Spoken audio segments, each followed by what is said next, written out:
খুলনা ওয়াসার উপমহা ব্যবস্থাপকের অপসারণের দাবিতে কর্মচারীদের কর্মবিরতি। খুলনা প্রতিনিধির তথ্যচিত্রে বিস্তারিত। বিএনপি চেয়ারপারসন খালেদা জিয়ার মৃত্যুতে সরকারি সাধারণ ছুটি উপেক্ষা করে খুলনা ওয়াসার উপমহা ব্যবস্থাপক ঝুমুর বালা অন্যান্য কর্মকর্তাদের নিয়ে দাপ্তরিক কাজ করা ও এই ঘটনার সংবাদ সংগ্রহে গেলে ৭১ টেলিভিশনের সাংবাদিক রাজু হাওলাদারকে অবরুদ্ধ ও ক্যামেরা ভাঙচুরের চেষ্টার ঘটনার প্রতিবাদ জানিয়েছেন খুলনা ওয়াসা কর্মচারী ইউনিয়ন। তারা সরকারি ছুটির দিনে ঝুমুরবালার দাপ্তরিক কাজ সম্পন্নকে ফ্যাসিস্টের উত্তরসূরি মন্তব্য করে রাষ্ট্রের সিদ্ধান্তকে উপেক্ষা, রাষ্ট্রদ্রোহের শামিল বলে আখ্যা দেন। এ ঘটনার প্রতিবাদে আজ সকালে ওয়াসার প্রধান ফটকে তালা ঝুলিয়ে দিয়ে কর্মচারীরা পাশাপাশি বিক্ষোভ ও কর্মবিরতি পালন করেন। এ সময় শ্রমিক ইউনিয়নের নেতাকর্মীরা বলেন, উপমহা ব্যবস্থাপকের এমন কর্মকাণ্ডকে কোনোভাবেই মেনে নেওয়া যায় না। তারা বলেন, যেখানে গোটা দেশ খালেদা জিয়ার মৃত্যুতে শোকে স্তব্ধ, তখন ঝুমুরবালা সরকারি সিদ্ধান্ত অমান্য করে অন্যান্য কর্মকর্তাদের নিয়ে দাপ্তরিক কাজ করা রাষ্ট্রকে উপেক্ষা করার শামিল।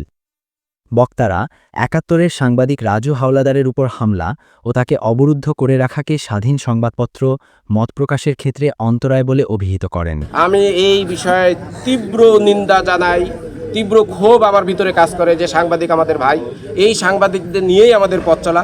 আজকে সাংবাদিক ভাইরা যদি না থাকলো আমরা আজকে বিভিন্ন ধরনের সত্য ঘটনাগুলো উপস্থাপন করতে পারতাম না।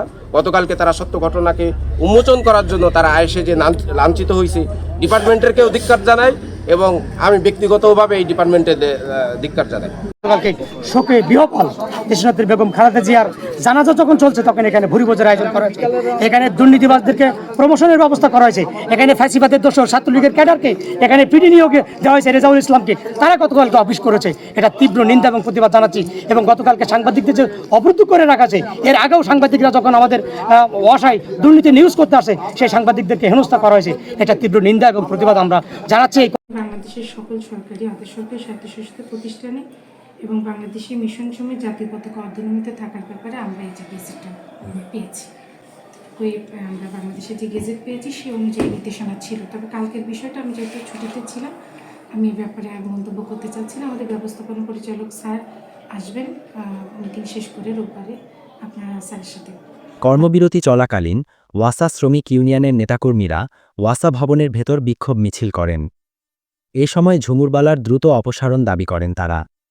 বক্তারা বলেন, ঝুমুরবালা অপসারণ না হওয়া পর্যন্ত তারা কর্মবিরতি অব্যাহত রাখা হবে।